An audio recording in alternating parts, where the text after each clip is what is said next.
I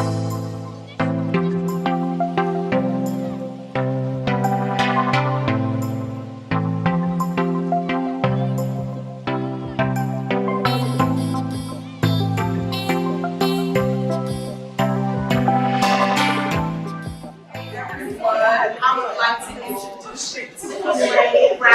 She is the Lady Boss blogger. She's amazing.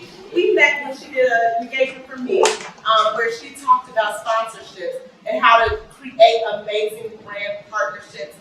You got to tell them a little bit about your story because it's so awesome how what she built in such a short amount of time. How many followers are you at now? 170,000. 170,000. Across all social media channels. Yes. Yes, and they are true, engaged, authentic followers. That she's built this community, and it's amazing. It's awesome. She does great work with brands. But today she's going to talk about Instagram and blogging. So making money while blogging. How awesome is that, right? So if you like to write and you have something to say, it's awesome because you do it on video. You do, but you write your blog, but you have I'm a publisher now. okay. I have a right Okay, so she's leveled up. All right, when I met her, she was doing one thing. Now she's leveled up. So we're talking about scaling, and she's doing it. So welcome, Elaine. Thank you so much. You can pass out these. You guys can pass these out, and there's a special deal with that. Oh. All right. So today I'm talking to you guys about how to become a successful blogger and influencer. If you haven't yet, please follow me on Instagram. It's Elaine Rao, and let's get started.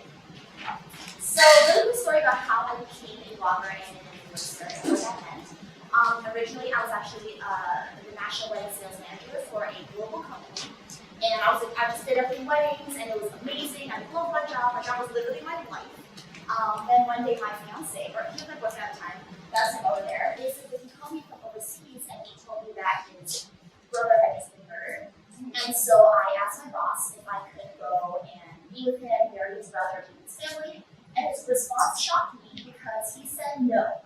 And the reason was because it would affect sales. So I immediately knew that I needed to quit. So I did. I quit. I moved overseas to Honduras to be with him and his family. And then I realized that wedding industry defined my life. And you can't do anything wedding industry related in a developing country where I don't understand, first off, the job, everyone's, 70% are unemployed. And then also, I didn't speak Spanish, so my sales industry skills couldn't transfer either. So I had to reinvent myself. That is why I started blogging. I wanted to become a lady boss, and I wanted to become a blogger. And so that is how I started my brand, ladybossblogger.com. So I bought this domain. And basically what I do on there is I blog about three things. I blog about blogging, about business, and about the tools and resources I need in order to grow an online specific business, because that is what I had to do. And I did it with $12.18, no funding, anything. That was how much my blog cost. And so if I can do it, you can do it too. And then after a year, I started my personal brand because I wanted to get involved with different things like, influencer campaigns and stuff about my personal life. And there was a few things that people started asking me more about who I was and because I would highlight all these women, in business and all these other entrepreneurs, but people wanted to get to know me. So I was like, okay, so I bought the domain, elainebrow.com, and I started blogging, I started an Instagram account, which is @Elaine.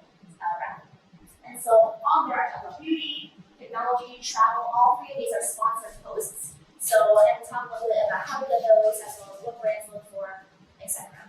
Okay. So what you're about to learn today is, number one, I'm going to talk first about blogging and the 3 steps to build a successful blog.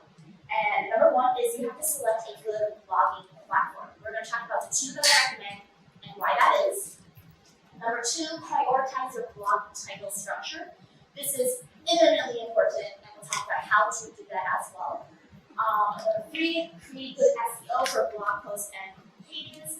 I'm going to go a little bit in depth. It's going to get a little bit technical, just a little bit. Believe me, it's just the beginning of blogging. Blogging is actually really technical if you do it right. So I want to make sure that you guys start off on the right structural foundations, because if you're not on the correct foundations, it's going to be wobbly going forward, right? So then the second part, I'm going to talk about influencers, and the influencer, you're not just there to just, be an influencer, right? You want to create an impact, you want to create a community, or whatever it is that you want to do. So first off, if you haven't followed me, please follow me. Lady Boss Blogger is my other handle. First, we're going to discover the purpose behind your Instagram, and actually Rachel, the previous speaker, talked a little bit about that, and we'll talk a little bit more in depth. And then how to come up with an editorial calendar. If you're creating content, you need an editorial calendar. Number 3, how to design your feed according to your business structure. So if you don't have a business yet, I'll talk about what business structures could potentially be in place. If you do have one, we'll talk about how to design your feed according to it, because that's how you're going to get sales and business and sponsorship opportunities. Number 4, Instagram growth tactics. Number 5, bio success formula, because believe it or not, your bio is actually 50% of your potential brand sponsorship. And why brands work with influencers and what they look for, because if you know what they want, you can reverse engineer it to get ahead of them so that you can actually get sponsored. 7, what an effective influencer campaign looks like, and just an example from my personal account. And then 8, the secret that full-time Instagrammers and bloggers don't tell you that is absolutely crucial, and we'll talk about that at the very end. So, number 1, best blogging platforms. If you don't already have a website, first off, very basically, a website and a blog are different. You can have a website, but not have blogging capabilities, okay? In order to have blogging capabilities on a website, you actually need the WordPress software, which is why it's called a WordPress blog. So you can see some, if you go onto websites, not every single website has a blog, and not every single, and no blog can function without a website, okay? So these two are interconnected. So you need one, and you need both if you want to blog, right? What is a domain? A domain is basically your URL that is like for me, it's ladybossblogger.com. And number 3, what is hosting? So hosting is basically where your blog URL lives. For example, this is my landing page. This is the URL to this landing page. So the hosting allows your website to be seen, and it's a visual representation after you design it, and the hosting allows it to be seen. And then the URL allows you to be directed to that website. So the 2 top blogging platforms that I would recommend are either Bluehost. As you can see, if you use this link, you can actually get a longer extended trial, and then GoDaddy as well. These are the top 2 hosting platforms and blogging platforms out there that almost all top bloggers use. All right, let's talk about keywords. So if you have a business or you're thinking of starting one, think about the keywords that you want to get found for. Okay, what do you type into Google that makes it something that is that you'll get found for? For example, if you own so I just got my eyebrows tatted. So this is why this example is over here. But basically, if you search up how to cover tatted eyebrows, you have to get them done maybe. And I did get them done, and I was like, oh my gosh, how do you cover them up, right? So when you type it into Google, there's a bunch of other keywords that come down, right? Such as how to correct, like the way you mistake error, etc. Right? So for your business structure, what do you want, as I said, to get found for? Now, using these keywords, you can then come up with blog post titles and structures that make sense for your business. The top 2 I would say is how to and list structure. Okay, because these are educational things. When you're typing into Google, it's always about answering a question or finding out something educational, right? More than likely. If you don't know how to, design a sew a pair of pants, if you don't know how to do a certain hairstyle, it's always educational. So make sure that your blog posts are that. I would say number 1 is to learn something, right? How to XYZ. Number 2, how to become or do something desirable. How to become an Instagram influencer. How to become a hairstylist, whatever it is. And then you take out the objections in your how-to title. And the reason why I'm stressing this so much is because if you don't have good titles, your blog is not going to get found. So this is why this is the number 1 important skill that you need to learn in order, even for your Instagram and everything. This is like what will get the most clicks, right? So you take out the objections to like how to sew a pillow without using a needle, right? like, oh, okay, so this is interesting. Click, right? Who would click on that? Nobody. Okay, great. This one over here, how to type and do something, such as how to, obtain 100 subscribers in 100 days. Whatever it is. How to, you start with a question or problem, whatever. As I said, you would type in Google, how to XYZ. Lists. A lot of people really enjoy reading lists, right? So like a list of like 10 ways to XYZ or top 10 things to, top 10 jewelry pieces that you will love, whatever it is. Steps to do something, so that once again, educational, but in a different format. This way you're posing yourself as the expert, and the people will come to you as such. A list, top tips to overcome an objective, and things people should or should not know or didn't know. Once again, this is also posing yourself as the expert because it's like, let me tell you how it's supposed to be, right? All right, a great way to check how your headlines are performing is this free tool over here. Go to postschedule.com/headline analyzer, and this will analyze how well it is. For example, if I wanted to write a blog post about 5 best ways to create landing pages, I would type this into this PostScheduler tool, and basically it will generate a score for me. So 67 is pretty low, right? Now, I actually only changed 2 words in order to make it into a 78 score. What did I do? I added the words of the.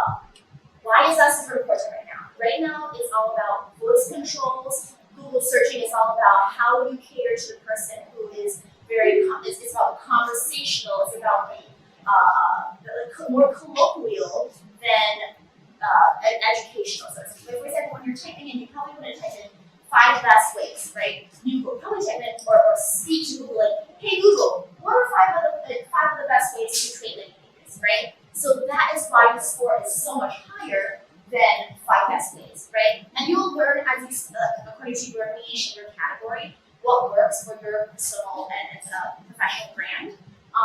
But this is just one little technique that you can implement immediately. Now let's go into SEO. I know this is like a big, scary, technological thing, but it really doesn't have to be as long as you know how to utilize the basic things. Number 1, how do you create SEO-friendly blog posts? The first step is that you create one H1 tag. What does this mean? In the back end of your blog, like for example in Word, right? You have a toolbar, and it said you can change the font, you can change whatever it is on there. That's a toolbar. This is a toolbar that you can get in your blog, right?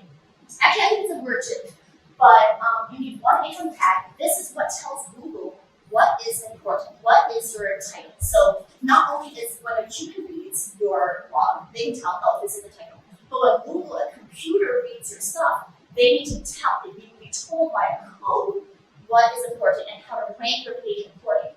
Which is why it's important to make it at the H1 tag and not just alter the font and make it bigger, right? Because Google cannot understand that, right? You want to have several H2 tags because that tells Google what are your subheadings. What are the things that support this title? And so it's like a list, right? So how to create, landing pages, step 1, step 2, step 3. That way you can rank higher in Google organically as well. And how do you create SEO-friendly pages? So a page is basically like, on your toolbar, right? You have like contact, you have the menu, like this is the menu bar where you can navigate a website.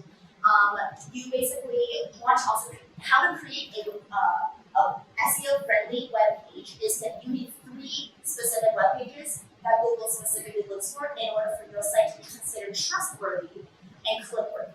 The first one is an about page. And I know this is like pretty basic, but if you don't have an about page, you're automatically not seen as trustworthy, right?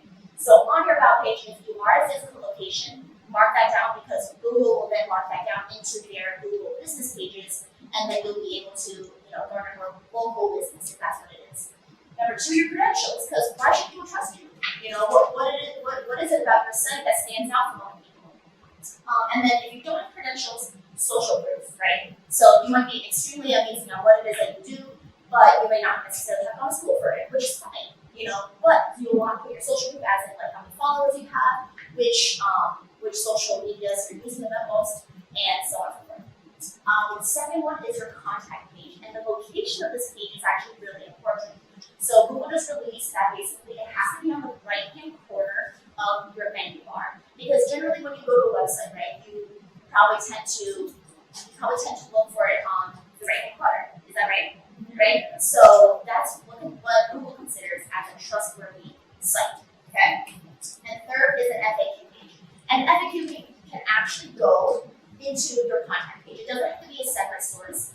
But when people come, they want to be able to answer questions. For example, if you're a hairstylist, right? You want to be able to answer questions such as what kind of hairstyle do you do? Do you do weddings, etc. And if you actually title your FAQ into a blog post structure, you can actually get that organic traffic without even writing blog posts. So you want to answer the questions before they're addressed and already be seen as the expert without even having to do anything. And then boom, they want to contact you, right? So if it's in this contact page, it's FAQ right there, and then right underneath it is your contact page. You're going to get a lot more leads than if you didn't have that, right? All right. So keyword placement is also really, really, really important. Where do they need to go? Number one, in your title tag, right? So if you're talking about, for example, how to get 100 Pinterest followers, my keyword is Pinterest followers. Okay, so it's in number one, the title tag. So as you can see over there, and this app, if you don't know it already, is a free app. If you know blogging, it's called Yoast, and it's a plugin. So this might sound really techy, so don't worry if it is. But just remember, Yoast is the app that has this functionality that you can see without tapping into any of your code. Okay, so does that make sense? Okay. The second place that your keyword needs to be is your meta tag. What is a meta tag? A meta tag is another way for Google to be able to, when people are searching through and they're like, they see your title, and underneath it, that's your meta tag, right? You always see a little blurb, and you don't want to have this auto-generated, right? So number one, so I wrote, struggle with Pinterest, learn to get 100 followers on Pinterest in 7 days by following these 5 extremely simple steps. Become a Pinterest expert today, right? So you're like, oh my gosh, yes, me, I want to use that, click, right? So this is another way, in addition to your title tag, that you want to be able to garner the click, right? Because you can write all this great content. If you don't get the click, your content won't be read. Because why, once again, it's so important. That third one that you want is obviously in your content, right? So like in your heading 2, in your blog post itself, conclusion, wherever, but don't try to put it where it's not supposed to be, right? Because that is what is called keyword stuffing, and that is an old school way of doing SEO. Obviously in your URL, so my URL is literally the title. I would actually recommend, now that I know better, is actually don't include every single one of the words. I would actually just be ladybugflower.com/Pinterest followers. That is actually a better way because that is an actual keyword and not filler keywords as how to get, etc., right? And of course, thirdly is your alt text. What is an alt text? An alt text is basically when you upload an image into your blog, you actually, this little thing will pop up. And so you can include a title if you want, a caption, and then there's an alt text. What the alt text tells Google is what the image is about, right? So you're not only, so this happens, you have to think, how will the computer read my image, right? So let's say it's an image of a woman holding a flower. You will literally type woman holding flower. In this case, obviously, if the image is about Pinterest followers and how I got them and blah, blah, blah, I will type Pinterest followers, speedy Pinterest followers, or whatever it is, right? So similar, it doesn't have to be the exact same keyword over and over again, but it has to have at least Pinterest in there. Social media scheduler. So Rachel talked a little bit about this. These are the ones that I recommend, and actually social media schedulers was the number one thing that I invested in my business. And they're not pricey at all. Right? We're talking $10 a month or $9 a month, whatever it is. So the one that I use for Pinterest is actually Tailwind. So if you use ladybugflower.com/Tailwind, you can get an extended trial, as I said. It's also my affiliate link. And basically, if you are blogging and you're wanting organic traffic, you need to be on Pinterest. Pinterest is basically the faster way to get Google SEO. And also, if you have a Pinterest account, and if you type your name into Google, you'll probably see your Pinterest account's photo in the Google search. because Pinterest actually has SEO juice versus all the other social media like Facebook, etc., does not. Okay, so Pinterest is the number one place that you need to be on and get to know. Number two, of course, Instagram. Pinterest is number one, Instagram is number two, and I always use Planoly because it's a gridded format. It's super easy for me to use, and it's only I use the free version because I only upload 30 posts a month, and so it's totally free. And the Tailwind, I think it's like $14 a month, but if you pay yearly, it's like cheaper. So I just do that. My yearly thing I think is $100. So super worth it because then you're not spending all your days on social media, right? Nobody wants that. And then Facebook, Twitter, and LinkedIn, I actually use SmarterQ. What SmarterQ does versus other ones is that actually it recycles your content so that and for me, I have it set on a 90-day recycle. So I've set it all up, literally haven't touched my Facebook, Twitter, or LinkedIn in a year, and it looks like I'm on it all the time. Okay, this is why I've been able to scale my business so quickly because everyone is always seeing my posts, right? So automation is your very best friend. I'm literally on social media maybe an hour a day, but it seriously looks like I'm on there 24/7. Okay, this is a secret. What's the purpose with your Instagram now that you know automation? How do you implement the strategies behind it? Number one, what is the purpose? Is it to increase brand awareness if you have a brand? Is it to showcase your talents or your passions? Is it to showcase products and services? To enhance and complement event experiences if you're an event planner, or if you don't have a business and you just go to events, right? So like you guys who are doing the video, you guys probably want to do a video of you doing video, right? Share niche news, whatever niche you're in, build an engaged and loyal community, connect with other influencers. So, if you just want to, connecting with other influencers is huge. Literally just getting on the feed, getting, connected, is drive traffic to your blog or demonstrating behind the scenes life of whatever it is that you do. Now, if you are content creators, you need an editorial calendar, no matter what it is that you do. These are the three things that you need on your editorial calendar. Number one, due dates, because you are responsible for your own time and your own content. Number two, categories. What are you supposed to post? You're taking that out of your, mind of like what it is that you're supposed to post by putting it onto a calendar, right? You're a to-do list. And then three, a type of post. For example, this is what my Lady Boss blogger post look like, right? So I posted a blog post that coincides with my Instagram feed every single day. And I've been doing this for almost 2.9 years. Okay, that's how long I've been in business, okay? And I have a feel to post a brand new blog post every single day, okay? Now, this obviously spikes up my SEO like crazy, but also, if you notice, I'm very color coded, right? Yellow and red are like a list post, 5 is a list post, how-to is a how-to post, and then every other day, such as, this black and white post is an interview with Brittany, the Carnival, whoever it is, right? And then so that way I can see my feed, you can also see that it's alternating, right? So make sure you have this down pat. It's really important to have. Now, let's talk about design according to your business structure. If you have a product, this is a great way to feature it. You feature like behind the scenes, the shipping process, the creation process. In the middle, there's a broken pot process. So people want to see the reality of what's going on in your business, right? Now, if you have a product and a service, such as a hairstylist, such as a coffee shop, whatever it is, you can talk about, showcasing the experience of what it is, right? And that's easy. Now, if you have a service, it's a little bit harder.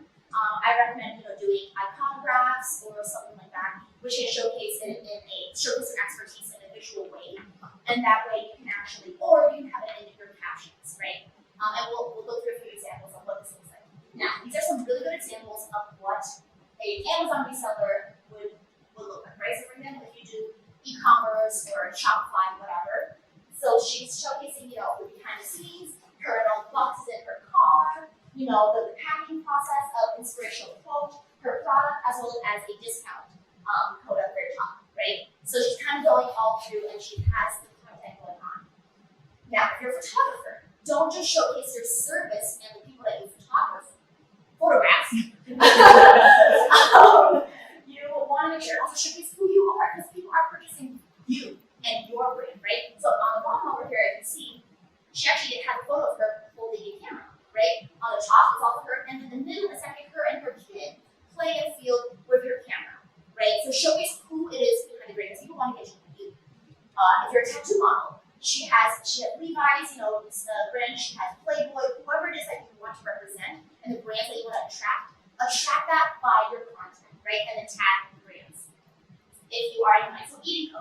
For example, at the very top, she has willpower versus play.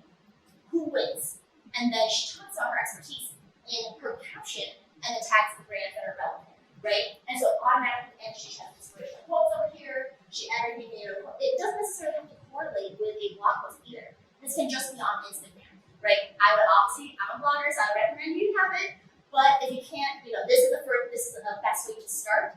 And then take this content and then put on a blog afterwards, right? If you're a fashion stylist, obviously you or whoever it is fashioning your styles. And then if you're a spiritual mentor, mixing it up, if you just have photos of yourself, you don't have time. Take a photo of yourself, put an inspirational caption, put an inspirational quote, and put an inspirational caption, right? So pretty simple, and it's really easy. She knows every day it's going to be alternating, right? So make it easy for yourself. Here are a few ways to design your brand. Number one, consistency is key, right? So how I would recommend that is by using templates. If you have a template and you drag and drop that, it's going to be a lot easier than having to come up with new content every single time, right? I literally use templates for everything. It's incredible. For example, she uses a template. She's created this template of her branded inspirational quote page, right? That's awesome. And then what she posts is about, her, as well as, inspirational spaces. And that is what her niche is, and she is a coach, right? In terms of I don't exactly remember what she is there, but yes. Now, how to do that is I would choose one solid brand color. As you can see, my solid brand color is this pink, right? And I actually use pink, black, and white. Super simple, right? And a maximum of 3 colors. As you can see, she has 3 colors. Pink, navy blue, and gold are her colors. Keep it simple. And honestly, a lot of times when people tell me, oh my gosh, I love looking at my feet and I always know which ones are yours. When you have that, you have a good brand. When people recognize your brand, the way to do it is really simple. Just keep the color simple, right? Here's a free design tool, Canva.com. I literally designed everything in this free tool. Use it. If you don't have a logo yet, this is another free tool that you can literally create a logo in 5 minutes. Download it, and if you use my link, it's free. Okay? Here are a few more examples of what examples that you can do if you want to design your feed. So one is if you think about color, saturation, and tint. This is a green saturation tint. This one over here is more of a pink one, right? So it can have just photos of you and your lifestyle, but branded in that the color that you want to be known for, okay? Layout and template. Actually, this girl in London, she's super, super cool at this party, and so I decided to use her feed. But basically, she posts 3. Now, she takes a lot of photos. So if you take a lot of photos and you don't necessarily know which one to pick, or you want to post 20 photos all at once, a great way to do that is by doing a 3-3-3, right? So all these are from the same event, but you see, even within her 3, she posts several images within one, right? So this is a great way to use a lot of images, but know that if you use this kind of template, as well as this template, you need to post 3 photos all at once in order to keep your feed beautiful, basically, and consistent, right? And this one up here, note that whenever you post, this line will shift from this side to the middle, to the right, and vice versa, every single time you post, right? So this is another way to design your feed. Angles in point of view. She does this beautifully. You're looking down at the tree. You're looking across at the seashells. You're looking down at the feet. You're looking up at the tree. Whatever it is. So it's through her lens how it is that she sees life, and you're going and diving into it, her life with her, right? Another one is in the restaurant. It's the same thing. Straight on angle, side angle, top angle, etc. So think about this in terms of how you do your photography. Stylize. This is actually the same woman's feed.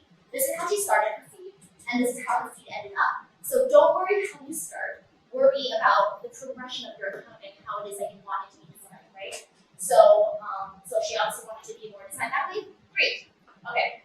Instagram growth tactics. Number 1, post daily. The algorithm will favor you if you post daily. This is hands down. Everyone says this, so just do it if you want to grow really quick. Mix it up with photo, videos, and lives. Studies. I'm going to zip through this a little bit because Rachel kind of covered it earlier. The site that I actually use for a quality hashtag is all-hashtag.com. And what it is basically it generates 30 quality hashtags for you to use. And all you do is copy that and then paste that into, and of course, You can delete the hashtags that are irrelevant. What I recommend in my hashtag strategy is actually using 5 niche, 10 good, 10 best, and 10 competitive hashtags. How do you know if they're good, competitive, or whatever? I use Tailwind. I have this social media scheduler that I recommended, right? This actually tells you on the bottom, when you're typing your hashtags, the color coordination, the color code will show you what it is that is it competitive, what it is, right? Collaborate with others, post at your best times, not anybody else's, user analytics, and post contests and giveaways, and geotag everything. No matter if you're at home, tag your whole city, whatever it is. All right, here is your bio success formula. Okay, this is an example. So you talk about what it is that you do in your target audience. If you're a blog, for who is it for? Fashion women millennials. See, and what are your achievements? You would feature Lady Blogger. If you're a personal attendant, you're a based in Chicago. Who can you help? You can help people become trendsetters and call to action. Always call to action at the very end. Eager to collaborate. Right? Here's another example. Who are you? Believer in cruelty-free beauty. Brand ambassador XYZ. What can you see? What do you see to feed? Daily 5-minute routines, and then check out my blog below. Action. It's always about action. Okay? Same thing. This is the same thing. So who am I? A full-time blogger inspiration. And note that I don't have my name in the description, right? Because people aren't, when they're searching, they're probably not going to be searching Elaine Brown. They're going to be searching blogger inspiration, full-time bloggers, whatever it is. That's what I want to be found for. That's why I changed it over there. And then you link, if you have different accounts, link to other professional accounts. If you have a personal and a professional brand separately, right? What it is that I do. Yeah, 3 main signature courses. Number 1, how to make money blogging. Number 2, how to become a paid influencer. And number 3, how to monetize your email list. So you list out exactly, and then up here is our call to action. Hire me as your influencer, right? All right. Why do brands work with influencers? Number 1, potentially to create brand awareness, to get educated on a product or service, to have SEO authority. You can only do this if you have a blog. To grow their social following, damage control if they're like a large company like Nike or something, user-generated content so that your products can be seen on a whole array of people or a whole array of your target audience. Trust development, if you're a new brand, you need this. Sales increase, obviously, so on and so forth. This is a campaign I did in Bali, which they're a brand new restaurant. They had 0 foot traffic, and so I posted about where I was and what's going on, and then people joined me for lunch. So it was a very cool experience where this is what you can do if you want to do an experience versus a sponsorship, right? 20 things brands look for. So not every single brand looks for every single one of these. Okay, some brands look for certain aspects, some brands don't. So it's really up to you to determine and ask what that brand wants, or if you're the brand, to ask what how you want that influencer to promote you. Okay, and ultimately, if you want sales, that's ultimately what it is that you need. Okay? All right, finally, let's land on an effective influencer campaign. Okay? So what they wanted was brand awareness, they wanted education and sales increase. So I'm holding over here a LED red light for this company. So a lot of people sometimes are scared about LED red light. So basically, I was there to educate my audience on what the benefits are and how to use it, etc. Right? So they gave me an affiliate code as well as a promo code. So I promoted, so I negotiated with the brand, and I was like, if you want me to promote this to my audience, I need something special, right? I need to give them something extra. So nowhere else are you gonna find this VIP Lady Boss promo code for 30% off anywhere, right? The maximum that I give is 10% off. So that is how I've been able to generate $3,000 per month for this one brand through this one promotion, right? And I've been working with them for a year. Yes. No. The brand earns $3,000, and then I get a commission from that amount. Yes. No, I don't know. Yes. So, all right, the secret finally is revealed. So, in order to become a successful blogger and influencer, most of the action happens off of your socials. All right. Number 1, here's where your efforts need to go. First, 30% is your purpose. You need to know why you're putting out the content that you're putting out. If you don't know your why, if you don't have a content strategy, you're not going to have end goals, right? Number 2, 30% is your email marketing. So when Vanessa comes up, she's going to teach you exactly how to do your email marketing and so that. Alright, so this is your money maker. I didn't know this until after a year of business, and I was like, oh my gosh, like, when I do my email list, do this first. Number 2, 20% is your marketing skills because this is your traffic. So if you know how to do headlines, you know how to generate that traffic, you can make more money and then you can get them into your email list. There's a whole strategy behind that, we can talk about it later. And then 20% is your actual photos and your content because you, as I said, you need a bar with a click in order for people to even read your content. So as I said, if you want to come with a strategy that works, email should be your number 1 priority. So, and these are a few things. Number 1, create irresistible lead magnets, cover with content that's desirable, email, and build and passive recurring income streams. Yes, this is possible if you learn how to automate correctly. Okay? And then all our courses are at courses.legalswatter.com. Here's all my socials that you can check me out on. So I have Instagram all over, basically everything